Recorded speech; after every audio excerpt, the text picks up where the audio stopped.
বুঝতে বাকি থাকলো না যে এটা আমার সাথে স্ক্যাম বা ফ্রড হতে চলেছে। তো সেই মধ্যে আমি বললাম যে ঠিক আছে ম্যাম। বাঙালিয়ানা মোটামুটি লেগেই আছে, সুস্বাগতম। অ্যাম্বিয়েন্সটা এখানে ঠিক এইরকম। যখন আমার সাথে ওই রকম করেছিল তো ওখানে আমি কিছু ক্লিপ নিয়েছিলাম, তো সেটা আমি তোমাদের সাথে শেয়ার করছি। আইফোনের সার্ভিস সেন্টারে যেহেতু আইফোনটা একটু দেখানোর আছে, ব্যাটারি চেঞ্জ করার আছে, তিনটে জায়গায় ইন্টারভিউ আছে, তো সেখানেই যাব। আর বেশি না দেরি করে, এখন টাইম হয়ে গেছে। খালি রেস্টুরেন্টে এসেছি আর বিরিয়ানি খাবো না তা তো নয়, তো বিরিয়ানি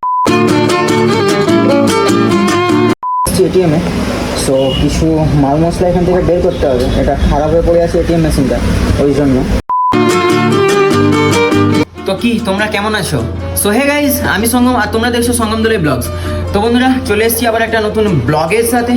আর আগামীকাল তো তোমরা দেখতেই পেয়েছিলে যে রাত্রিবেলা কত বৃষ্টি হয়েছিল। সো চটচট করে এগুলোকে এখন ফ্রেশ করবো, ফ্রেশ করে যাবো একটা ইন্টারভিউ দেওয়ার জন্য। তো তাড়াতাড়ি চলো, বাড়ি আর বাইরে টাইরেগুলো তাড়াতাড়ি ক্লিন করা যাক, তারপর তোমাদের সাথে কথা হচ্ছে, চলো।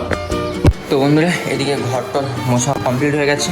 আর রাতে যে বৃষ্টি হয়েছিল দেখতেই পেয়েছিলে, পুরো একদম ঝড়ের মতো। সব এটা বাইকটা পুরো ক্লিন করে নিয়েছি। আর পার্কিং এরিয়াটা পুরো কাদা কাদা হয়ে গেছিলো, যেহেতু ওপাশেও জানলা আছে খোলা, এদিক থেকে যেহেতু বৃষ্টিটা এই পাশ হয়ে এসেছিল, সো এদিকটা পুরো কাদা কাদা হয়ে গেছিলো। কিন্তু আমার গাড়িটা মিডিল পজিশনে রাখা ছিল বলে কোনো রকম কোনো কিছু হয়নি। তো তোমাদেরকে আমি আমার গাড়িটা দেখাই। দেখতে পাচ্ছ কোনো কিছুই তেমন কাদা বাদা হয়নি, খুব টেনশন ছিল যে কী হবে কি হবে না। আর আজকে আকাশের ওয়েদার হচ্ছে এইরকম, একটা মেঘ আছে, বাট এখানে কখন কি হবে তার নেই ঠিক। তো বন্ধুরা চলো, ব্লগটা পুরোটাই তোমাদের সাথে শেয়ার করছি, তোমরা ব্লগটাকে কন্টিনিউ করতে থাকো। তো ফাইনালি বন্ধুরা বাড়ির সমস্ত কাজ কমপ্লিট হয়ে গেছে, আর দেখতেই পাচ্ছ একদম পুরো ফুল রেডি হয়ে গেছি। সো আজকে 3টে জায়গায় ইন্টারভিউ আছে, তো সেখানেই যাব। আর বেশি না দেরি করে, এখন টাইম হয়ে গেছে 10টা 16। সো চলো আর বেশি না বকে এবার যাওয়া যাক, আর ভিডিওটা তোমাদের সাথে শেয়ার করা যাক। এই যে পেন্সিলকে বের করে নিয়েছি, সো চলো। যেহেতু বাইকে ফিউল ছিল না, তো তাই চট করে চলে এলাম ফিউল স্টেশনে ফিউল আপ করানোর জন্য। সো চলো, ফিউল আপ এদিকে কমপ্লিট হয়ে গেছে।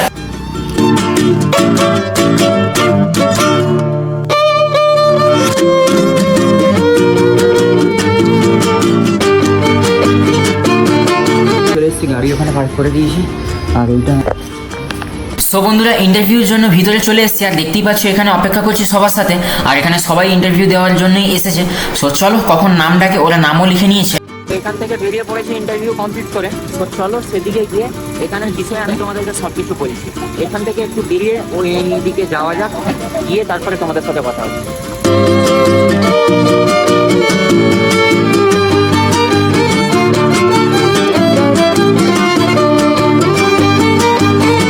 এখন টাইম 12:53, আর এই আছে একটি, যেহেতু এদিকে প্রচুর বাঙালি রেস্টুরেন্ট আছে তাই চলে এসেছি সোনার বাংলাতে 2nd ফ্লোরে।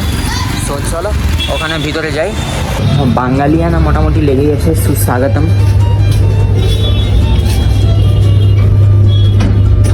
অ্যাম্বিয়েন্সটা এখানে ঠিক এইরকম।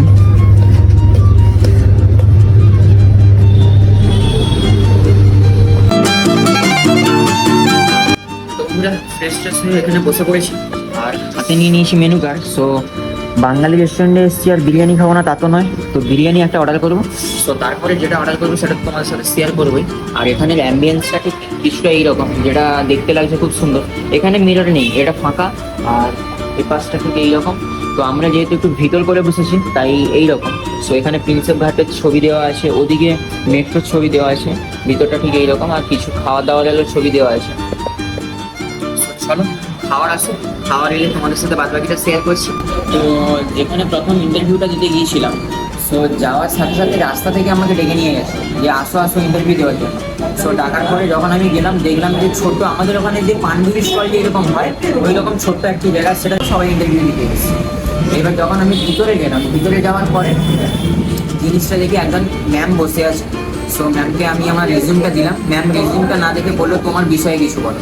আমি আমার বিষয়ে কিছু বললাম, আমার কোনো সার্টিফিকেট वगैरह কোনো কিছু চাইলো না। বললো যে এগুলো বাদ দাও, তুমি কি জবের জন্য এসছো, ফার্স্ট আমাকে কোশ্চেন করছো। সো আমি বললাম যে আমি নার্সিং জবের জন্য এসছি। সো তারপরে আমাকে বললো যে আর এখানে পাশাপাশি একটা হসপিটাল আছে যেখানে তোমাকে স্যালারি দেওয়া হবে 24,000। এটা ফার্স্ট 3 মাস 24,000 টাকা দেওয়া হবে, আর তার পরের মাসে 45,000 টাকা ESI কেটে মোটামুটি তোমার হাতে আসবে 40 এইরকম 42-এর মতো। আমি বললাম যে তাহলে ঠিক আছে।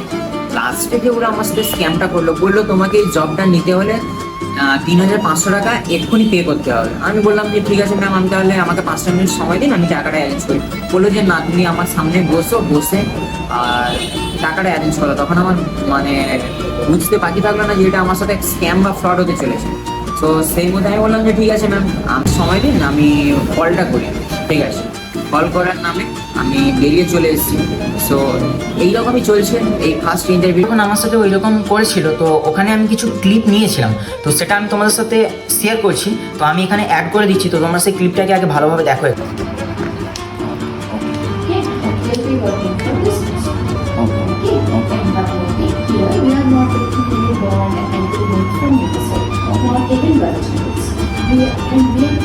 এই যে বর্ণের যে কথাটা এলো আর কি, এখানে যত জায়গায় আমি গিয়েছি ইন্টারভিউ দেওয়ার জন্য, বা যারা নার্সিং লাইনে আসো তারা একটা জিনিস ভালোভাবে জানো যে কোনো জায়গায় যেতে হলে হয় 6 মান্থস, না হলে 1 ইয়ার, না হলে 2 ইয়ারের একটা এগ্রিমেন্ট হয়।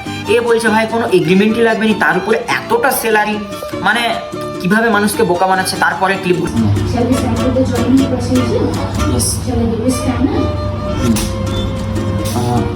এতদূর পর্যন্ত সব কিছু ঠিক ছিল।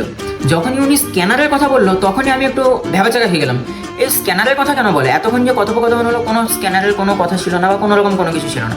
আমি বলি হঠাৎ স্ক্যানারের কথা, তখন আমি ওকে জিজ্ঞাসা করলাম। তারপরে ক্লিপটা তোমরা দেখো।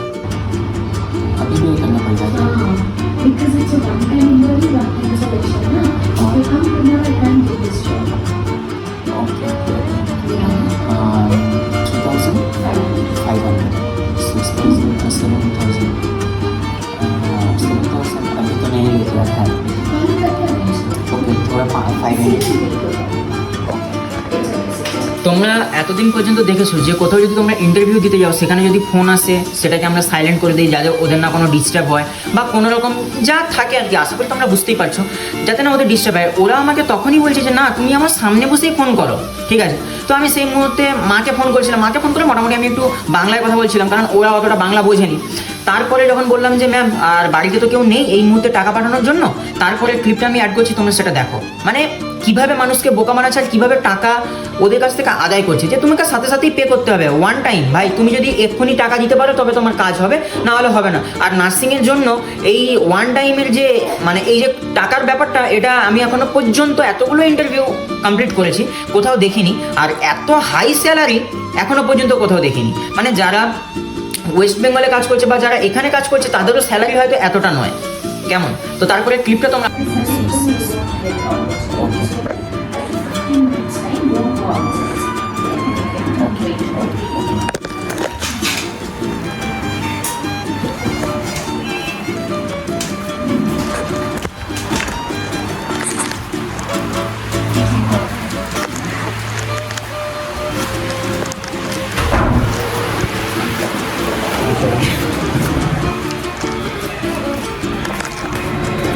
যখন ওনাদেরকে বললাম যে এখন তো ম্যাম হচ্ছে না, আমাকে আরেকটু কিছু আধা ঘন্টার মতো টাইম দিন, আমি আপনাকে দিচ্ছি, তখন আমি বুঝে গেছি যে এই আমার সাথে স্ক্যাম করতে চলেছে। তখন বললো যে ঠিক আছে, তুমি বাইরে গিয়ে যেখানে অপেক্ষা করছিল ওখানেই অপেক্ষা করে 15 মিনিট ওখানে অ্যারেঞ্জ করো যেভাবে হোক, তারপরে আমি তোমাকে ডাকছি। 15 মিনিটের মধ্যে যদি না অ্যারেঞ্জ করতে পারো তাহলে তোমার হয়তো জবটা থাকবে না। ঠিক আছে, তো আর তোমরা দেখতে পাচ্ছ যে ইন্টারভিউ আমার সাথে আরও একজন আছে। তো ইন্টারভিউ দেওয়ার জন্য আমি একা যাইনি, ওখানে ইন্টারভিউ যে আমি দিতে গেছিলাম আমার সাথে আরেকজনকেও ডেকে নিয়েছিল। মানে বোথ দুজন, 3জন 4জন 5জন যতজন পারো যেতে পারো ইন্টারভিউ রুমে গিয়ে তোমরা ওখানে স্যারের সাথে বা ম্যামের যে ম্যাম ছিল ওনার সামনে গিয়ে ইন্টারভিউ দিতে পারো। সেটা কোনো নয়। আমি এত জায়গায় ইন্টারভিউ দিয়েছি, একজনকেই ডাকে, তারপর হয়ে গেলে আবার একজনকে ডাকে, কিন্তু এখানে নয়। এখানে 3জন 4জন এইরকম চলছে আর কি মোটামুটি, যাতে পয়সাটা অ্যারেঞ্জ করতে সুবিধা হয়। ঠিক আছে, আর সব থেকে একটা বড় কথা হলো যে এই যে স্যালারিটা ফার্স্ট নাকি ট্রেনিং পিরিয়ড যেটা থাকবে সেটাতে 25,000 টাকা দেবে, তারপরে 3 মাসের পর থেকে তোমাকে 45,000 দেবে। মানে একটা স্টাফ নার্স যারা কাজ করছে তাদের স্যালারি এইরকম, কিন্তু আমরা তো এখন সরকারি বেতন পাই তাদের এইরকম, কিন্তু আমরা তো এখন নর্মাল। তো আমাদের ভাই এত টাকা আসবে কোথা থেকে, কেউই দিচ্ছে না। ঠিক আছে, তো তারপরে মোটামুটি এইরকম করে আমি ওখানে যে হোক করে মোটামুটি ম্যানেজ করে বাইরে চলে আসি। তারপরে তো বাইরে আসার পরে আমি ওখানে নাম্বার ব্লক করে দিই। কেমন? এই হচ্ছে ফার্স্ট ইন্টারভিউর ঘটনা। এবার যাবো সেকেন্ডটা তো তোমাদের সাথে শেয়ার করবো, তার আগে পেয়ে গেছে খিদে।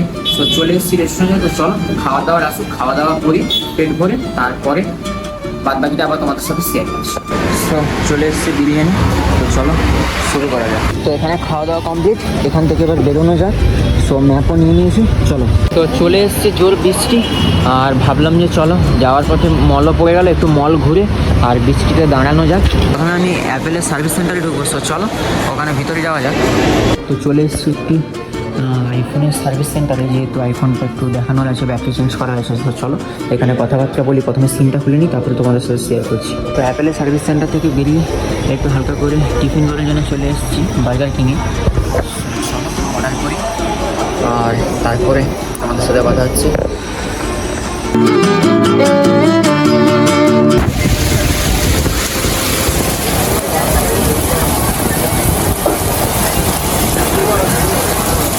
বৃষ্টি কমে গেছে আর এখানে খাওয়া দাওয়া হালকা করে সেরে বেরিয়ে পড়ছি। তো চলো পেন্সিলকে একটু হালকা করে মুছে নিয়ে বেরোনো যাক।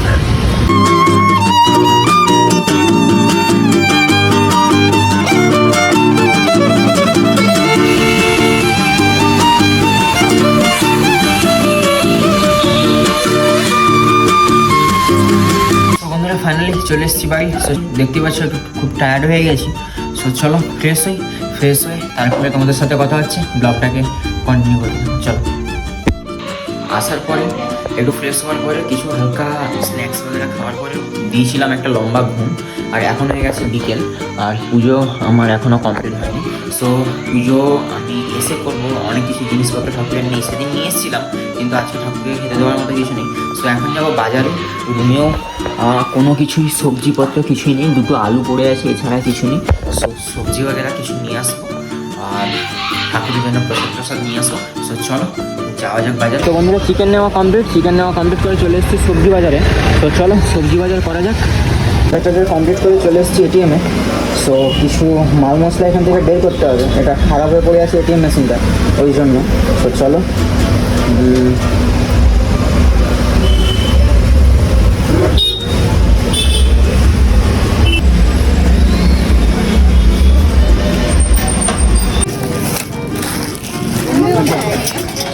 বাজার থেকে চলে এসেছি আর হয়ে গেছে হালকা করে ফ্রেশ। আর বাজার থেকে নিয়ে চলে এসেছি ঠাকুরের জন্য নকুলদানা, আর রাতে খাবারের জন্য একটু চিকেন, আর এদিকে আলু। আর তেমন সবজি বগেরা কিছু পাইনি, যেহেতু সবজি তো তোমাদেরকে দেখালাম বাজে সবজি একদম, আর পোকা লেগে গেছে। সো ফ্রেশ কালকে সকালে হয়তো গিয়ে আবার সবজি টবজি নিয়ে আসবো। সো চলো এখন একটু হালকা করে টিফিন করা যাক। পেয়ে গেছে হালকা করে খিদে, আর এদিকে নিয়ে বসে পড়েছি মুড়ি আর চানাচুর। সো চলো এটাকে খাওয়া যাক। তো তোমরা দেখতেই পেলে যে বাজার থেকে চলে এসেছিলাম, আর বাজার থেকে নিয়ে চলে এসেছিলাম মাংস রান্না করার সময় আমি আর ক্লিপগুলোকে নিতে পারিনি, যেহেতু মোবাইলের ব্যাটারি হয়ে গেছিলো শেষ, চার্জে লাগিয়ে দিয়েছিলাম। আর এদিকে আমার রান্নাও কমপ্লিট, সো রান্না তোমাদেরকে দেখাতে পারিনি। এদিকে চিকেন হয়ে গেছে আর ওদিকে ভাত ঝরছে। তো আমি এখন ভাত খাবো না, ভাবলাম যে হালকা হালকা বৃষ্টি হচ্ছে, এই বৃষ্টিতে মুড়ি খাওয়া যাক। তো মুড়ি নিয়ে বসবো। তো চলো মুড়ি নিয়ে খেতে বসা যাক। তো বলছি খেতে মুড়ি আর এদিকে মাংস। তো চলো খাওয়া দাওয়া শুরু করা যাক। বন্ধুরা তোমরা ফার্স্ট ইন্টারভিউ দেখতেই পেলে কীরকমভাবে স্ক্যাম হচ্ছে, তো এগুলো নিয়ে তোমরা একটু সতর্ক থাকো। আর সেকেন্ড ইন্টারভিউ যেখানে আমি দিতে গেছিলাম ওখান থেকে ক্লিপগুলো আমি নিইনি, কারণ সেকেন্ড ইন্টারভিউ আমার ভালোভাবে হয়ে গেছিলো। তো থার্ড ইন্টারভিউ যেখানে আমি দিতে গিয়েছিলাম, তো সেখানে ক্লিপগুলোও আমি নিইনি, ওটা মোটামুটি অতটাও ইগনোর করে আমি চলে এসেছি। তারপরে চলে এসেছিলো খুব বৃষ্টি, তাই আর বেশি হেলদোল করিনি। তারপরে বাড়ি চলে এসেছি, দেখতেই তো পেলে। আর বন্ধুরা আজকের ব্লগ দেখার বেশি বড় করছি না, আজকের ব্লগটি এই পর্যন্ত দেখাবো। পরে নতুন কোনো ব্লগের সাথে আজকের ব্লগটি কেমন লাগলো অবশ্যই কমেন্ট করে নাও। আজকের ব্লগ যদি ভালো লাগে লাইক আর শেয়ার করতে তো একদমই বলো না। টাটা।